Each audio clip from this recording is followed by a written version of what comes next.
In the 1950s in Marcella, Knock is being chased by Lansky and his partner, who catch him and kick him a couple of times. Lansky tells Knock he shouldn't gamble if he can't pay, and that he expects to be paid in 24 hours. Since he doesn't have any money, Knock tries to think of a way to get out of this one and finds himself at the harbor, where a cruise captain is desperate to find a doctor for a 6-month trip to India. Knock doesn't have any qualifications other than a past in the army, but since the ship is about to set sail, the captain is desperate and accepts that Knock will pretend to be a doctor. Knock learns as much as he can from the medicine books he finds in the doctor's office. When they bring in a sick mechanic, the man explains he knows he has typhus because he's often seen it while sailing, and he's heard what treatments his co-workers used in the past. Pretending to test him, Knock makes the man repeat the treatment he's heard of as he writes it down, then tells him to do exactly that. Afterward, Knock goes for a walk on deck and sees a lady that has sunbathed for too long, making her face extra red. Knock implies she may have a skin condition, then leaves for the kitchen, where he takes some whale fat to make a fake ointment. When he gives it to the lady, he pretends it's a rare oriental ointment that even Cleopatra used. A few days later, the redness of the lady's face disappears naturally because it had only been a bad tan, but she thinks it's thanks to the ointment and is willing to pay any cost for more. After selling her 3 bottles at a crazy price, Knock checks on the mechanic, who is doing better too. The captain is amused at how well Knock's doing and wonders what he'll do after the trip, to which Knock answers he'll go to medical school. 5 years later, Knock arrives at the small village of San Maurice, where he'll be taking over Dr. Parpolade's practice. Parpolade is moving to retire in the big city and wants to leave his office in good hands, so Knock assures him he studied to be a doctor after accidentally referring to the patients as clientele. The next day, Knock pays the mailman to go around town with an announcement. On Tuesday morning, he'll give every person living in San Maurice a free consultation. Afterward, he goes to the local pharmacy to meet Mr. Mousquet, whose business isn't doing well. Knock uses his charms to reach an agreement. They'll make people think they'll feel worse than they actually do and share the earnings. As the mailman delivers the announcement around town, gossip around Knock begins to spread. He's more elegant than what they're used to, but different is intriguing.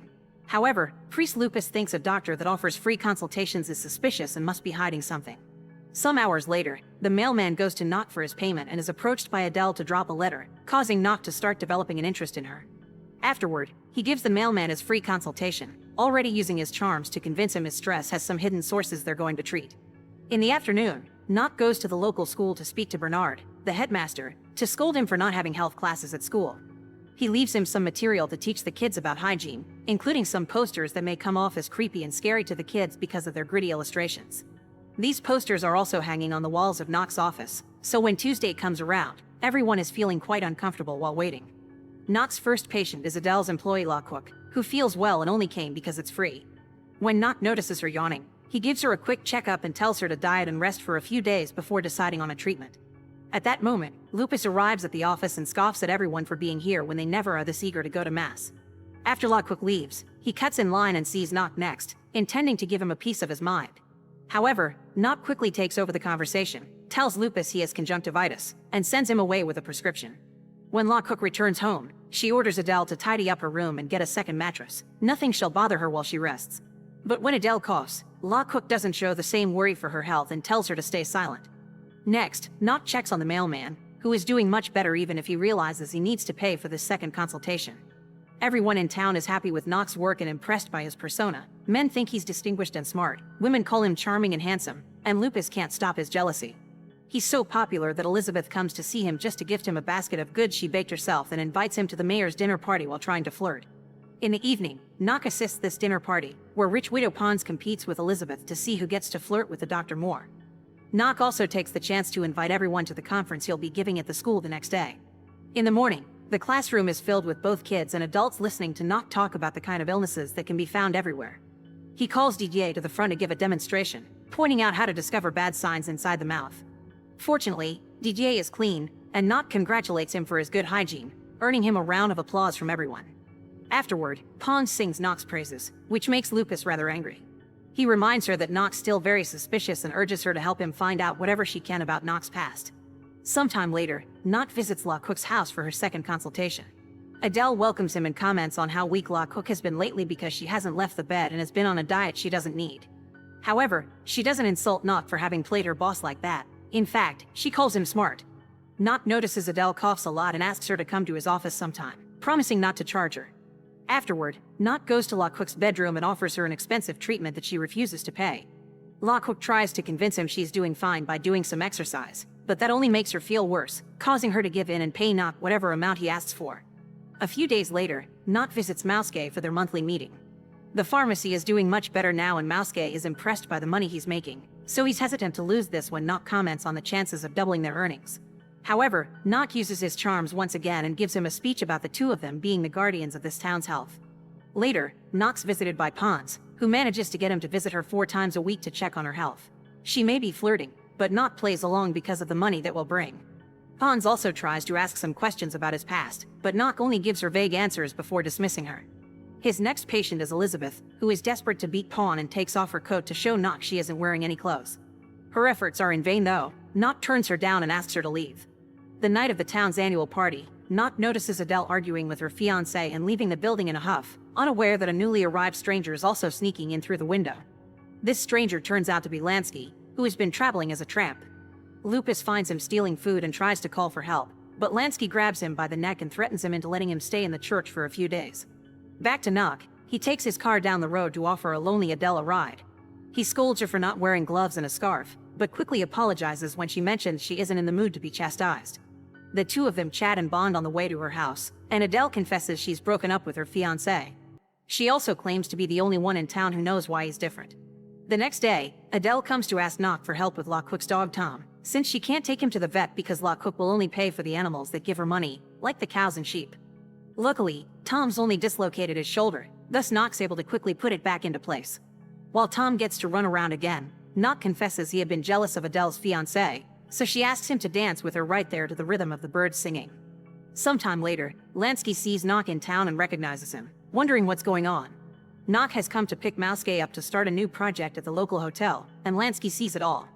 After telling Lupus he'll stay 1 more week, he goes looking for Knock to ask for money. At first, Knock isn't afraid of him and pays him double the money he owed him. However, this isn't enough for Lansky and begins bribing Knock, asking for a big amount of money in exchange for keeping his secret. Adele doesn't show up for her date with Knock, so he goes to La Cook's house, who asks him for a new prescription before confessing Adele has been in bed sick for 4 days. Yet when Knock wonders why he wasn't called, La Cook says she didn't see a reason because she was feeling better. Knock rushes to check on Adele and worries when she sees the condition, causing him to send her to get some tests done at the city hospital. Before leaving, he leaves her a gift, a scarf with a pair of gloves. Unfortunately, when a few days later Knock gets the test results, they bring bad news. Adele has tuberculosis. Knock calls a friend in a specialized clinic to ask for treatment for Adele. He also promises to pay for it and requests his friend to keep it a secret from her. Later, Knock goes to the bar, and everybody falls silent when Lupus begins pointing out more people are sick now than ever. The bartender apologizes, pointing out that Lupus is just angry because nobody goes to church anymore since they're more concentrated on their health, but Knock doesn't let it bother him. Afterward, Knock takes Adele to the bus station and says goodbye to her. Elizabeth's in the area and sees them kiss. Feeling bitter, she rushes to the church to ask for confession. She tells Lupus an exaggerated version of what she saw and how warm it made her feel. She also lies about the day she went naked to the doctor's office and pretends Knock took advantage. Lansky notices how eager Lupus is to get bad gossip about Knock, and after Elizabeth leaves, he offers to tell Lupus some things about Knock's past in exchange for money. The next day, Knock goes to check the hotel, which is being transformed into the village's first clinic. He learns that Lansky is there renting one of the last rooms left, and finds him cleaned up and armed. Knock gives him the money he asked for, but Lansky grabs it only to ask for more, this time an even more insane amount. Meanwhile, Lupus goes to see the mayor to tell him Knock took advantage of Elizabeth and corrupted Adele into leaving her beloved hometown. However, the mayor doesn't fall for it. He already knows Adele was sent to a clinic, and points out Elizabeth is always taking her clothes off for people, including the mayor himself. Some days later, Knock receives a letter from Adela, who is very comfortable in the clinic and feels lucky to have met him. That night, Lansky comes over for his payment, so Knock promises he'll take out the money from the bank the next day. To seal the deal, Knock invites him to toast with whiskey, and Lansky takes it without knowing the doctor tampered with it. The next day, Lansky is suffering from such an awful case of diarrhea that he sullies many of the floors and walls of the hotel. Knock goes to check on him and pretends Lansky's terribly sick, so he promises to help after Lansky gives him back his money and signs a letter confessing all his past crimes. Some weeks later, Parpelade comes back to the village to see how it's doing, and he's shocked to see the finished clinic, not understanding the need for it. Next, he goes to see Knock and is even more shocked to hear he has 600 consultations a month. Parpelade points out the poor morals behind this method, causing Knock to begin a speech about the way medicine is reaching the common people that annoys Parpelade into leaving. Knock visits Adele and she sweetly tells him the two of them aren't so different after all because they grew up poor. Unfortunately, a few days later, Knock receives bad news. Adele has died. Overwhelmed by grief, he destroys his office. During a funeral mass, Lupus says Adele died because she put her life in the wrong hands and mentions Knock's former gambler and thief. Furious, Knock admits having done bad jobs to survive, but he worked hard to become a doctor when he had a chance. After insulting Lupus for bringing this up in the middle of a funeral, Knock leaves, and the townspeople immediately jump in his defense, also calling out Lupus for having interrupted such a solemn occasion with these matters. Meanwhile, DJ follows Knock to his house and notices he's packing his things up. The kid runs back to the church to tell the townspeople that Knock is leaving for good, so everyone comes to an agreement. They don't care if Knock isn't an actual doctor or is a criminal, he's made their lives better. Ignoring Lupus' pleas, everyone rushes out to the streets to surround Knock's car and ask him to stay. Lockhook even confesses she got a letter from Adele saying she wanted him to have Tom, which means Knock should stay in her honor. When even a man that used to stutter begs him to stay with perfect speech, Knock cries and promises the Adele that lives in his heart that this will be his permanent home. Make sure to subscribe and turn on notifications so you can watch more videos like this. Thanks for watching.